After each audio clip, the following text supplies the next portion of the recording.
Muito boa noite. Deixem-me começar com uma nota pessoal. A primeira vez que eu me encontrei com o Dr. Pedro Passos Coelho foi neste hotel.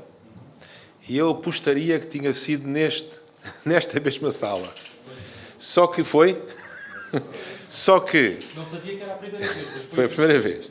Só que a mesa que está aí estava aqui e o palanque estava ali.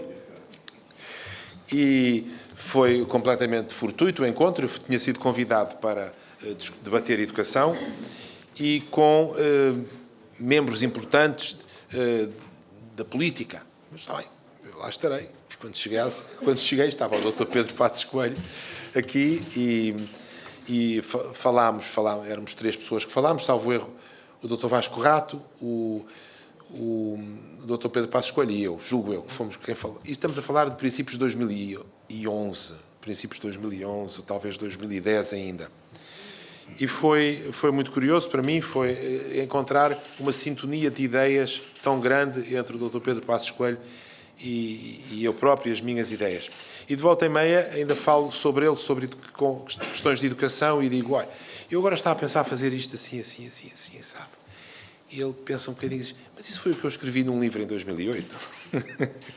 Eu pensar que ia convencê-lo de uma coisa importante e já estava convencido. Isto para vos dizer que foi uma honra muito grande para mim ter estado nesta sala com ele e tê-lo conhecido aqui em Setúbal e imediatamente ter percebido que as nossas ideias eram muito parecidas em relação à educação, que são ideias, sobretudo, de uma educação exigente, uma educação virada para o futuro, uma educação moderna. Falar em modernidade, espero saber lidar com o PowerPoint. Exatamente. Muito bem. Ora, a primeira coisa que eu vos queria dizer, na sequência exatamente deste caminho para o crescimento e o emprego, é que nós encaramos a educação, o esforço na educação e o esforço na ciência como esforços extraordinariamente importantes para conseguir que o nosso país cresça, que o nosso país se desenvolva, que o nosso país se torne mais moderno, que o nosso país se torne mais competitivo num mundo onde os outros também estão a crescer, onde os outros também querem ser mais modernos, onde os outros também querem ser mais competitivos. E nós temos um conjunto de condições que nos são muito favoráveis, mas temos alguns atrasos significativos na educação. E não podemos pensar que é simplesmente fingindo que vamos apostar na educação que vamos ultrapassar os nossos problemas. Nós temos aqui em baixo 2 citações que eu acho particularmente interessantes, que nos mostram porque é que é importante uma reforma pela qualidade. A primeira diz-nos, isto são citações da OCDE, portanto, um organismo internacional insuspeito. Não basta investir em educação e na formação. Isso não nos garante melhores resultados. Ao mesmo tempo, não se pense que se obtém melhores resultados cortando na educação. O que conta são reformas que apostem na qualidade. Eu acho que esta frase mostra bem qual é o pensamento moderno sobre a educação. Não é deitar dinheiro para cima da educação que resolve os problemas, também não é cortar cegamente. O que importa é que reformas é que nós temos, que ideias é que nós temos para melhorar a educação. E abaixo dizem mais ou menos a mesma coisa. Pondo mais dinheiro na educação, não nos transporta automaticamente para melhores resultados educativos. O que importa é a maneira como os recursos são utilizados e quais são os mecanismos que são postos em prática. Nós temos isso muito claro se olharmos, por exemplo, para este gráfico, em que temos, nas barras verticais, temos os resultados no PISA, que são a melhor comparação internacional que nós temos em relação à qualidade da nossa educação, mostra os resultados em matemática, em ciências e na língua materna dos jovens de vários países, de 15 anos, dos jovens de vários países. Portanto, temos os resultados, temos Portugal do lado direito. A Finlândia nem está aqui. Temos Portugal do lado direito e temos, à esquerda, Itália e uma série de países europeus. Portugal está mais ou menos como Itália. São países que não estão muito bem comparados com os outros em termos de resultados educativos. Se olharmos para a Polónia, por exemplo, a Polónia está muito acima de nós. Se olharmos para a Irlanda está muito acima de nós. Se olharmos para a Alemanha está muito acima de nós. E nós podemos pensar, mas porquê é que isto acontece? É porque se investe mais na educação? Não. Reparem, o investimento está na linha vermelha. Na linha vermelha está a despesa em educação. A despesa, como é evidente, em termos de despesa per capita. Em percentagem do... Perdão, despesa, como é evidente, em percentagem do PIB, portanto, é como se fosse... Está normalizada. E reparem que Portugal é destes países aquele que mais sobe, aquele que mais gasta na educação. E, portanto, não é o facto de gastar mais na educação que faz com que nós tenhamos melhores resultados. E olhemos para a Irlanda, por exemplo, olhemos para a Alemanha, que gasta bastante menos na educação, e vemos que esses países conseguem aplicar melhor os seus recursos e ter uma melhor educação. Quando estamos, muitas vezes, nos debates públicos sobre educação, eu ouço: porque o vosso governo cortou na educação isto? Porquê cortou aquilo na ciência? Porquê cortou aquilo aqui? Porquê cortou aquilo acolá? Eu às vezes pergunto aos deputados: bem, mas acha que é pondo mais dinheiro? É contratando mais pessoas? É resolvendo o problema? Ou será que nós devemos olhar para as dificuldades gerais que o país tem, fazer adaptações do orçamento que são necessárias, que foram necessárias num período de crise, e apostar na educação, mas apostar nos sítios certos? É isso que nós estamos a fazer. Nós passámos períodos difíceis e agora estamos a ter a possibilidade de fazer mais e estamos também com a possibilidade de estar mais folgados em termos económicos. E não deixemos o debate ir para isto, que é pôr mais dinheiro na educação é o suficiente. Não. Olhemos para o debate deste ponto de vista. Como é que vamos melhorar a educação? Como é que vamos melhorar os resultados educativos? E nós aplicámos uma série de medidas, centrámos-nos naquilo que é essencial. Reforço dos conhecimentos essenciais dos alunos, desde o princípio. Desde o princípio. Se não a primeira, foi uma das primeiras medidas que nós tomámos, logo no verão de 2011. Uma das primeiras medidas que tomámos foi dizer o seguinte: nós temos que ter mais tempo na escola para a matemática e para o português. Nós temos que nos centrar nestas duas disciplinas fundamentais e noutras, mas temos que nos centrar nas disciplinas fundamentais. Não estamos a ter bons resultados. Temos que ter mais tempo para estas disciplinas. E aumentámos imediatamente, ainda antes de fazer a revisão da estrutura curricular, nós aumentámos o tempo dedicado à matemática e ao português. Porque sem raciocínio crítico, sem raciocínio quantitativo, ou sem capacidade de expressão e sem capacidade de compreensão, os jovens não podem progredir. São duas disciplinas que nós dizemos que são estruturantes, porque com essas disciplinas solidificadas, os jovens podem estudar ciências, podem estudar filosofia, podem estudar história, mas sem essas disciplinas solidificadas não o podem fazer. Nós fizemos também, mais do que isso, porque imediatamente numa revisão da estrutura curricular demos mais tempo também a outras disciplinas. Demos mais tempo à história, mais tempo à geografia, mais tempo às ciências. E, portanto, não nos focámos apenas no português e na matemática, mas focámos naquelas disciplinas que são essenciais para os jovens compreenderem o futuro e para os jovens terem as bases que lhes permitam depois ter uma profissão.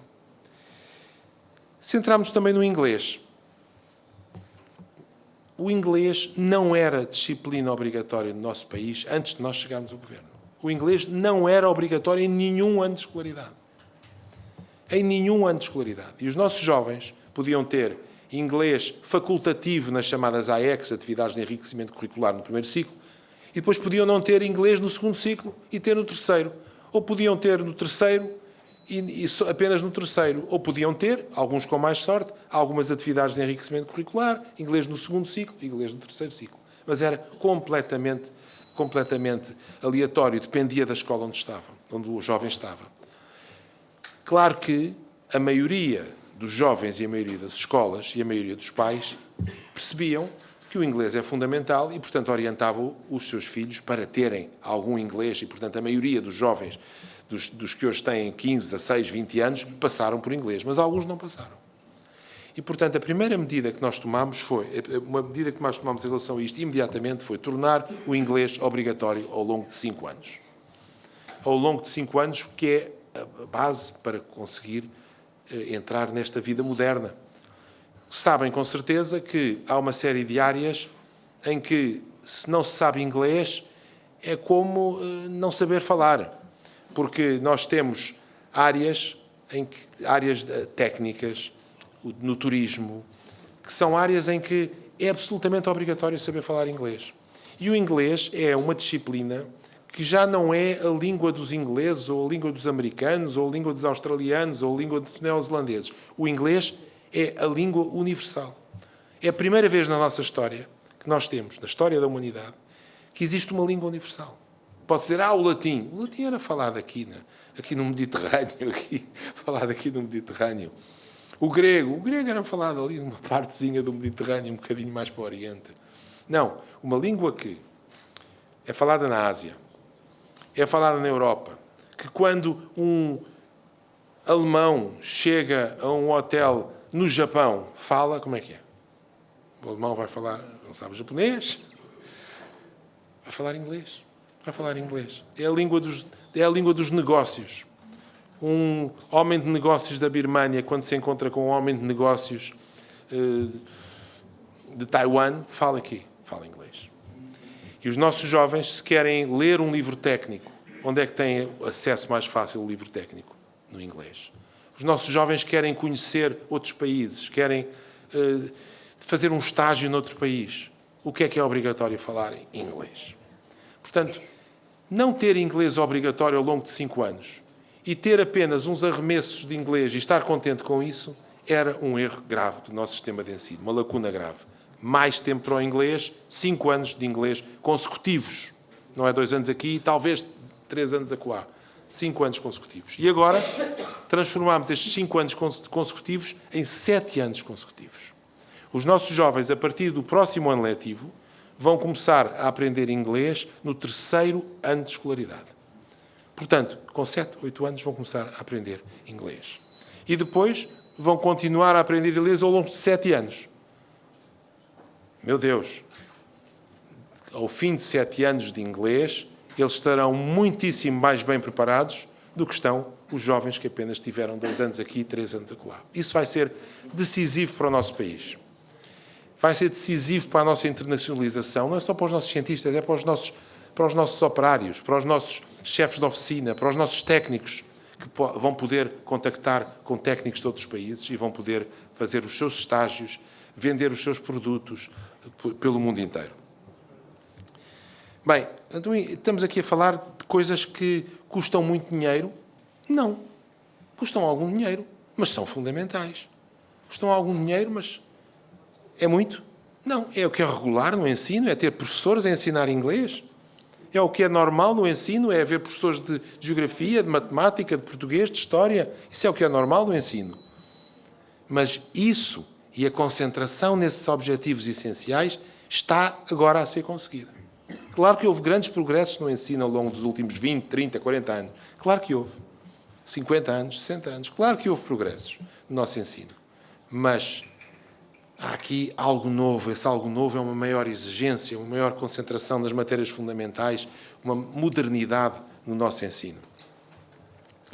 Concretizamos, estabelecemos referenciais, claro, no ensino, as chamadas metas curriculares, que foi outro ponto fundamental para nós. Concretizamos o alargamento da escolaridade obrigatória, que, como sabem, está completo este ano. Ou seja, este ano, todos os jovens em idade própria que saírem do ensino este ano, do ensino obrigatório, saem com o 12º ano de escolaridade. O ano passado era com o 11º, o anterior com o 10º. Portanto, ao longo de 3 anos, nós concretizamos a escolaridade obrigatória. Os jovens passam mais tempo na escola. Mas passar mais tempo na escola por si é bom. O que é bom se aprenderem mais. E por isso é que nós demos todo este destaque a aprender mais, ter um ensino melhor, ter as matérias essenciais bem dadas. E houve um grande problema na concretização da escolaridade obrigatória. A escolaridade obrigatória implicou uma grande atenção a que mais jovens chegassem ao ensino, a que houvesse turmas do secundário, que houvesse mais turmas do secundário. Houve um grande problema? Não houve. As coisas foram planificadas, foram controladas, foram organizadas, de forma que foi concretizada a escolaridade obrigatória. Eu julgo que este é um dos grandes orgulhos deste Governo, porque a escolaridade obrigatória foi aprovada, até o 12º ano, foi aprovada na Assembleia da República por unanimidade. Portanto, não foi o PSD, o CDS, ou ou um partido em específico que aprovou a escolaridade obrigatória. Mas quem concretizou a escolaridade obrigatória até aos 12 anos e o concretizou de forma organizada, sem quaisquer problemas, foi este Governo, e eu acho que nós temos todo o direito a ter muito orgulho nisso. Bem, quando se está a alargar a escolaridade obrigatória, é preciso terem atenção o seguinte. Quando a escolaridade obrigatória subiu para até ao 9º ano de escolaridade, muita gente disse, bem, isto vai ser um problema, porque mais gente vem para o ensino, mas isto vai, com esta democratização do ensino, isto vai degradar o ensino. E, de facto, o primeiro embate não foi tão bem organizado como nós gostaríamos. E por isso é que agora, com o alargamento da escolaridade obrigatória, nós tomamos cuidados especiais para que este alargamento da escolaridade obrigatória não significasse um abaixamento dos critérios de exigência no ensino, mas antes significasse que com os mesmos ou outros critérios até mais exigentes, mais estudantes, todos os estudantes, concluíssem o 12º ano de escolaridade. E fizemos-lo com várias medidas. Fizemos-lo com medidas de combate ao abandono escolar, em que nós concretizamos apoios aos nossos jovens. As escolas têm, neste momento, créditos horários. Créditos horários significa tempo livre dos professores para apoiar os alunos que têm dificuldades. Nós temos medidas variadíssimas. Temos a criação de grupos provisórios de estudantes com mais dificuldades ou com menos dificuldades, aquilo que nós chamamos de grupos de homogeneidade relativa. Temos essa possibilidade de, se numa turma de 20, 25 alunos, há 4 ou 5 que têm maiores dificuldades, temos a possibilidade de lhes dar um apoio especial. Ou se há 4 ou 5 que têm mais ambições, de lhes dar um apoio especial para ir mais longe. Temos hoje essa possibilidade e as escolas têm a possibilidade de o fazer. E fizemos-lo com outra medida também, que essa outra medida é o reforço e valorização do ensino profissionalizante. Ou seja, o ensino profissional, que todos já ouvimos falar, e uma outra oferta que nós estabelecemos, que é o ensino vocacional. O ensino vocacional aparece como um ensino mais prático, mais ligado aos estágios em empresas, mais ligado às necessidades práticas da nossa economia, e aparece com grande ligação a essas empresas, com acordos com essas empresas. O ensino vocacional é possível ter já no 3º ciclo do ensino básico, portanto, jovens com 14, 15 anos que tenham tido dificuldades por razões várias e que precisem de um apoio mais prático durante alguns anos, podem aceder a este ensino vocacional.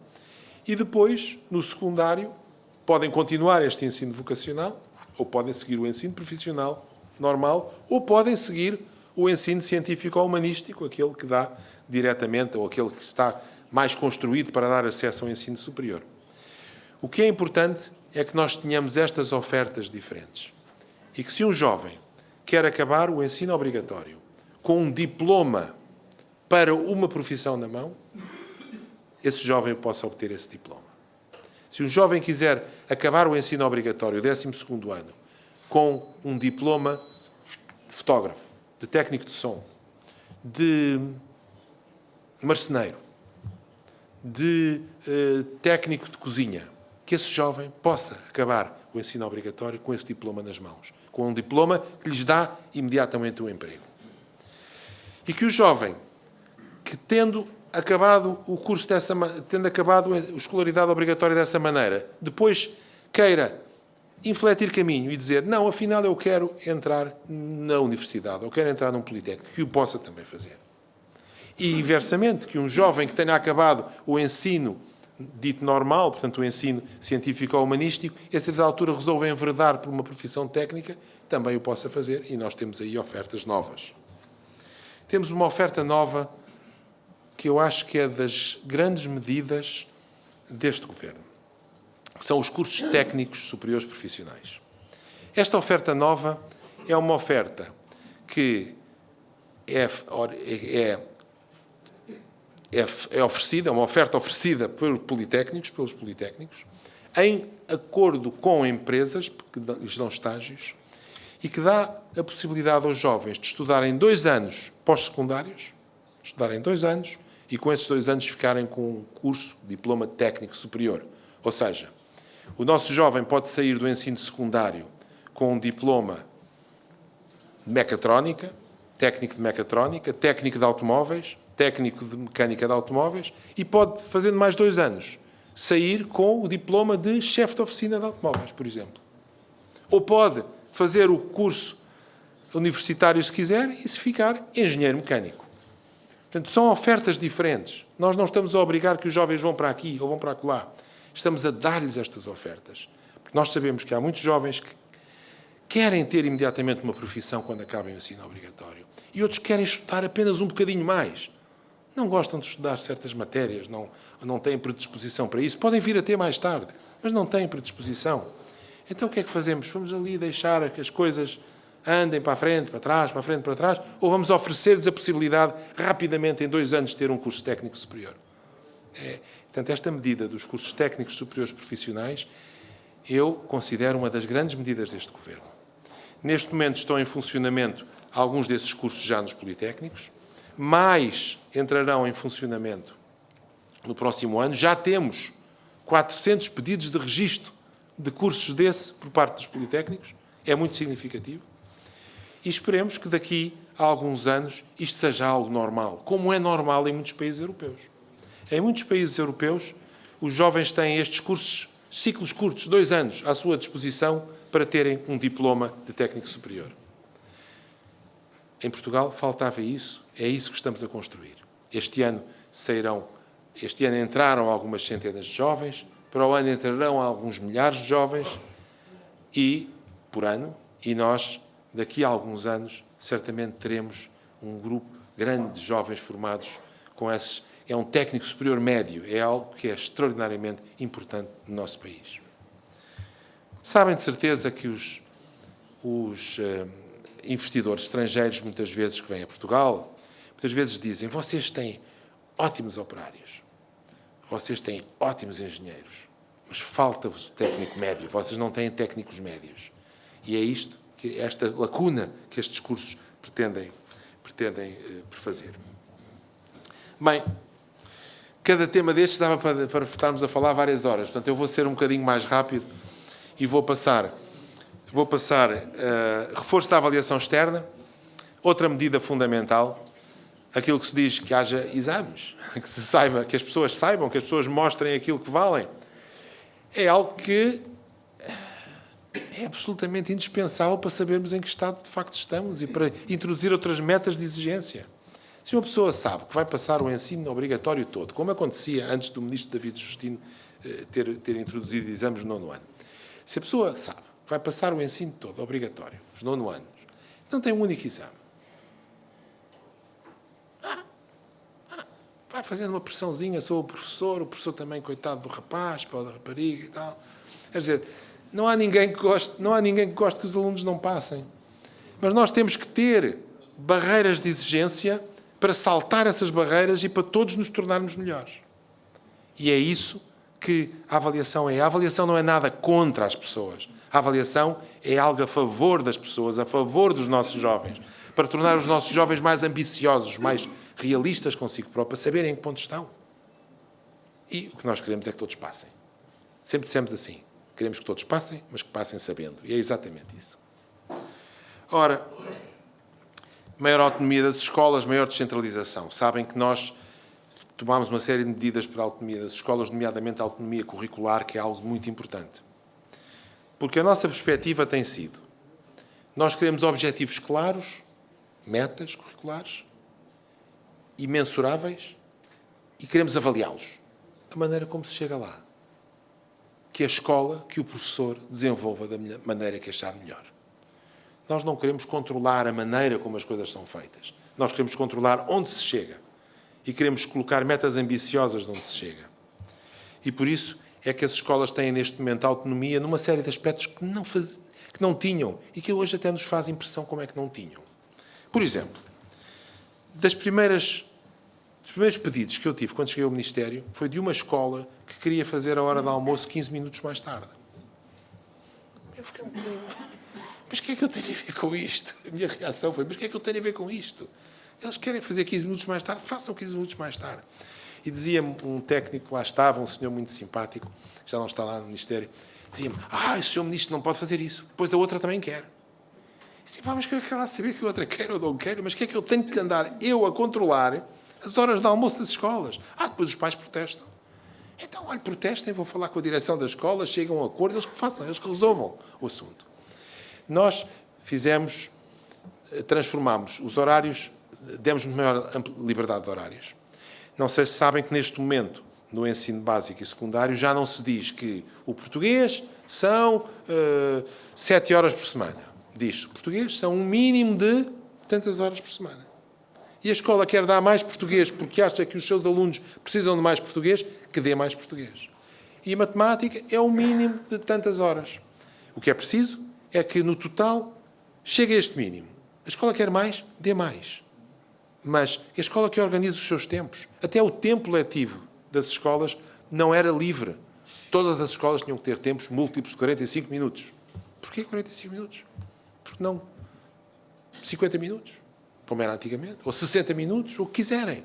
Mas o que é que nós temos a ver com isso? O que é que o Ministério Central tem a ver com isso? Portanto, nós demos essa liberdade às escolas. Outra medida interessante, e é por isso, às vezes, que se vê também, os jornalistas ficam muito contentes com isto. Nós somos democratas também. Sabem que os diretores das escolas não podiam falar à comunicação social. Tinham que pedir autorização ao ministro ou à ministra, habitualmente era ministra, para poder fazer umas declarações à comunicação social. E também foi das poucas coisas que me aconteceram quando cheguei ao Ministério, foi, a escola tal, vai lá à imprensa, será que eles podem ir lá à imprensa? Mas o que eu tenho a ver com isso? De ir lá à imprensa, façam o favor de ir, vão lá à imprensa. Mas o diretor não sabe se pode fazer declarações. Não sabe fazer declarações, mas não, ele não é um cidadão livre. Ele tem uma opinião a dar, que dê. Quer dizer, qual é o problema? A imprensa quer ir ver, que vá ver. Claro que depois aparecem muitas coisas que não apareceriam se não fosse esta liberdade, mas nós somos democratas, nós sabemos que é assim que tem que ser. As pessoas têm o direito de falar, falem. A comunicação social tem o direito de entrar nas escolas e ver. E estamos todos num processo de aprendizagem, mas um processo de aprendizagem em democracia. Maior transparência, mais informação. Não sei se lembram, eu acho que é curioso nós lembrarmos destas coisas. Em 2001, houve uma grande pressão por parte de alguns jornais, nomeadamente na altura do Público, para que os resultados das escolas no ensino secundário, que era o único sítio onde havia exames, era o ensino secundário, que os resultados das escolas no ensino secundário fossem conhecidos, resultados nacionais. E os ministros da altura diziam, não, nem pensar, pois vão utilizar esses resultados para objetivos que eu sei lá quais são. Não se pode saber. E houve um ministro mesmo que uma vez disse, não, eu não vou dar dados, declarou publicamente, declarou numa entrevista. E a seguida teve um processo em tribunal, porque os dados da administração pública estão à disposição do público, excetuando dados confidenciais sobre com quem é que aquele senhor casou e qual é o... Quer dizer, há dados confidenciais desse ponto de vista ou dados de segurança. Mas os dados da administração pública estão à disposição dos cidadãos. Um cidadão quer saber quantas pessoas moram em Setúbal. Não vamos dar esses dados, por nem pensar o que é que se pode fazer daí. Não, o cidadão que mora em Setúbal tem o direito, ou que mora em outro sítio qualquer, tem o direito de saber quantos cidadãos há em Setúbal. Qual é o problema com isso? Isso está lá no Ministério e não sabemos bem. Não, são dados públicos. E então, esse senhor ministro recebeu uma injunção do tribunal a dizer, não, desculpe, há abrigo da lei, o senhor tem que divulgar estes dados. Entretanto, ele caiu, foi naquela altura, não sei se lembram, que o primeiro-ministro António Guterres, quando havia alguma coisa, substituiu o ministro. Então o último governo, acho que foram 3 ministros da Educação, o último governo Guterres, já não me lembro exatamente, mas foi aquilo, estavam sempre a sair os ministros. E saiu o ministro, e depois houve outro que apanhou com a coisa do tribunal, e disse, está bem, pronto, eu divulgo aquilo, eu julgo que ele nem percebeu bem o que estava a passar. E foram divulgados os resultados do ensino secundário. Foi uma revolução. Depois, houve quem pegasse nesses dados e fizesse rankings das escolas. Rankings das escolas, que horror, como se isso pudesse fazer e tal.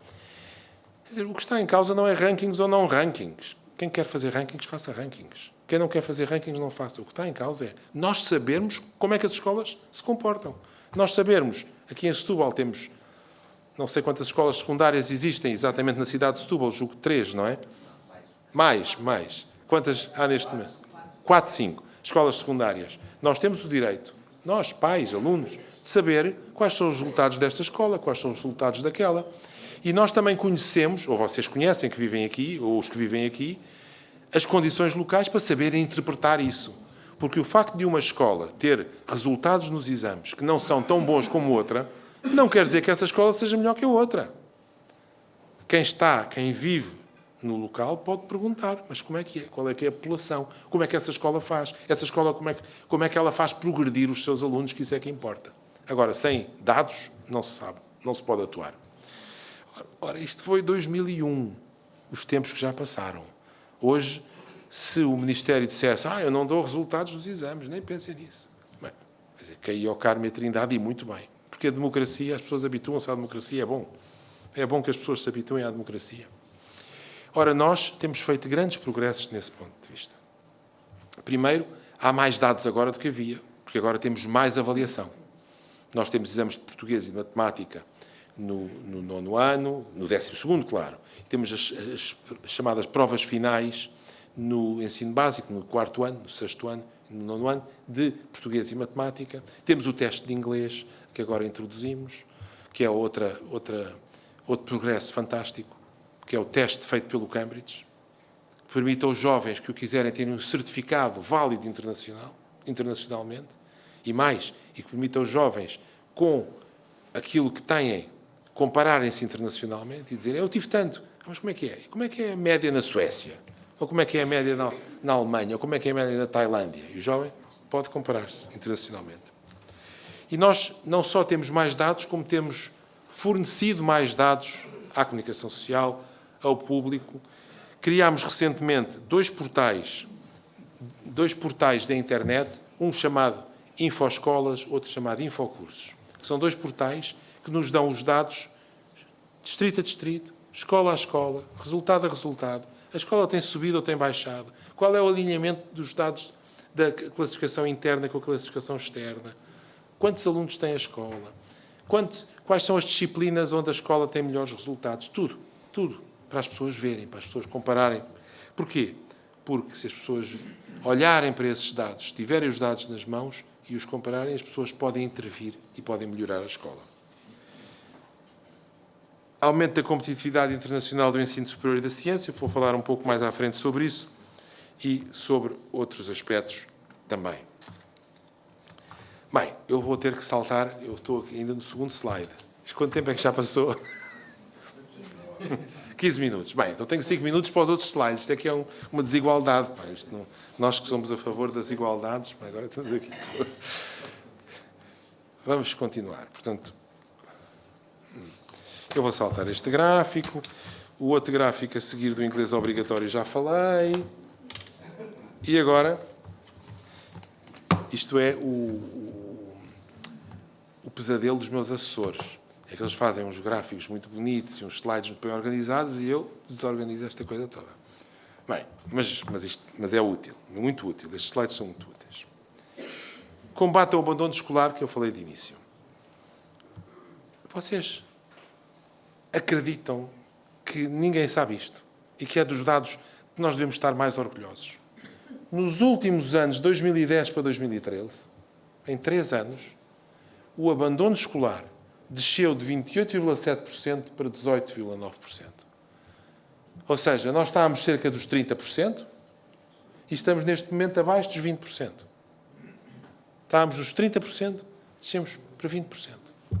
E qual é a meta da Europa? A meta da Europa é que é 2020, mais ou menos aqui, nós estejamos em 10%. A este ritmo, vamos ultrapassar a média, vamos ultrapassar a meta que a Europa estabelece. O nosso abandono escolar, em anos de grande crise económica, em anos em que a oposição dizia a educação, isto vai ser o caos, isto está a ser o caos, péssima qualidade, está tudo mal, bem, há menos professores, há menos auxiliares, há menos isto, há menos aquilo. naquela perspectiva, mais dinheiro, mais, contratem mais, ponham mais pessoas. O déficit não faz mal, ponham mais pessoas. Gastar dinheiro dos contribuintes não faz mal. Gastem mais, gastem mais. Esse ponto de vista da oposição, olhem para os números. É completamente falso. Nós temos uma progressão na redução do abandono escolar notável nestes últimos 3 anos. Isto deve-se, claro, aos professores, em primeiro lugar. Aos pais também, que estão mais conscientes da importância da educação e que põem mais pressão sobre os nossos jovens. Deve-se a muita gente. Deve-se ao Ministério também. Deve-se às políticas do Governo também. Mas deve-se a muita gente. É um esforço nacional. É algo que nos devíamos orgulhar. É algo que devia ser dito todos os dias nos jornais, todos os dias na comunicação social. Nós estamos a baixar o abandono escolar de uma forma notável comparada com os outros países europeus. Orgulha-nos ter 20% de abandono escolar? Não. Não nos orgulha. Mas estamos muito orgulhosos de ter reduzido 10 pontos percentuais em 3 anos de grande crise económica. Eu vou saltar. Vou mostrar-vos alguns dados. Eu primeiro salto aqui e depois salto ali. Mostrar-vos alguns dados sobre o ensino profissionalizante, por exemplo. O ensino profissionalizante, portanto, as vias profissionais, as vias que dão uma dupla certificação, que dão uma certificação escolar e dão uma certificação profissional, portanto, em que o jovem sai com uma profissão, tem vindo a aumentar. E nós estamos a falar aqui no secundário, no ensino secundário. Portanto, o ensino profissional, que a pessoa diz, convinha desenvolver o ensino profissional e tal, é a grande vitória silenciosa. O ensino profissional, neste momento, já é mais de 40%, já está pelos 44%. Ou seja, há muitos jovens que já escolhem o ensino profissional. Podemos melhorar o ensino profissional? Podemos. Queremos que mais jovens escolham o ensino profissional? Talvez. Também não queremos forçar os jovens a escolherem o ensino profissional ou a escolherem o ensino científico ou humanista. Não queremos forçar. Mas queremos que as vias existam e que queremos que tenham sucesso. E o ensino profissionalizante, na Europa, habitualmente está pelos 50%. Portanto, é expectável que estejamos aqui nos 44%, 45%, talvez que subamos um pouco mais ainda e que estejamos perto dos 50% daqui a alguns anos.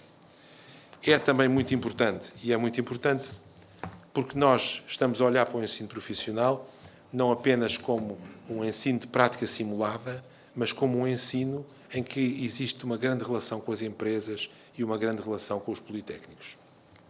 Eu estive há pouco tempo com a ministra italiana, veio visitar Portugal, a ministra da Educação italiana, fomos à Escola António Damasio, em Lisboa, uma escola conhecida na zona dos Olivais. Fomos à escola e fomos ver um ensino, uma turma vocacional que é apoiado pela EDP, pelo ISEL, que é o Instituto Superior de Engenharia de Lisboa, do Politécnico de Lisboa, pelo ISEL, e pela escola.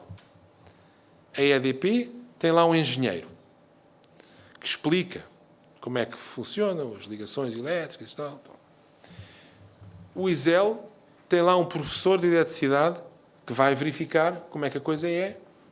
Não dá aulas, pode dar uma ou outra, mas dá apoio técnico e apoio científico ao curso. E os professores da escola que dão, sobretudo, o quê? A parte científico-humanística, a parte do português, da matemática, de base. Para quê? Que essa base é essencial. As profissões estão sempre a mudar e a cultura é fundamental para os nossos jovens. Portanto, seja o curso profissionalizante, seja o curso científico-humanístico, a base cultural é fundamental para os nossos jovens. O engenheiro da EDP que lá estava falou com a ministra italiana, e a ministra italiana disse, então, como é que é a EDP e tal, que empresa é essa? E tal, pensar que era uma empresazinha pequenina. Não, a EDP é uma das maiores empresas portuguesas da cidade de Portugal. E, então, mas porquê é que vocês estão aqui e tal? Estão aqui de graça.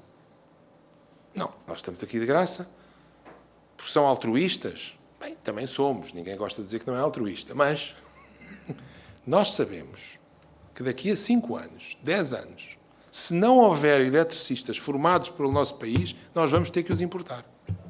Nós não temos técnicos de eletricidade, não temos técnicos de baixa tensão, não temos técnicos de alta tensão, não temos técnicos de distribuição elétrica. E daqui a 5, 10 anos, ou os temos formados por nós, ou vamos ter de os importar.